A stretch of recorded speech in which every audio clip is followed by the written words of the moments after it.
How would you characterize Lincoln's views on slavery and race at the time he took office as president? Abraham Lincoln once said, "I think I have hated slavery as much as any abolitionist." Lincoln despised slavery, there is no question about that. But Lincoln was not an abolitionist. Abolitionists were willing to see the country broken up, the Constitution violated, in order to attack slavery. Lincoln had too much reverence for the law, reverence for the Constitution. He was willing to compromise with the South. He said, we must respect the constitutional arrangements. He said, if the Constitution says they should get their fugitive slaves back, we have to do that. Lincoln identified the westward expansion of slavery as the key issue. Abolitionists said, no, abolition is the issue. Lincoln said, no, the issue is whether slavery is allowed to expand to the West. Lincoln's racial views were typical of the time.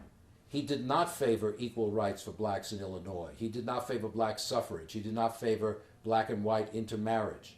On the other hand, he always said blacks may not be equal of whites, he said, but they are entitled to the unalienable rights identified by Jefferson in the Declaration of Independence. Life, liberty, which is why slavery is wrong, and the pursuit of happiness. They have to have the right to compete in the marketplace, enjoy the fruits of their labor, just like anyone else. So Lincoln was a creature of his time.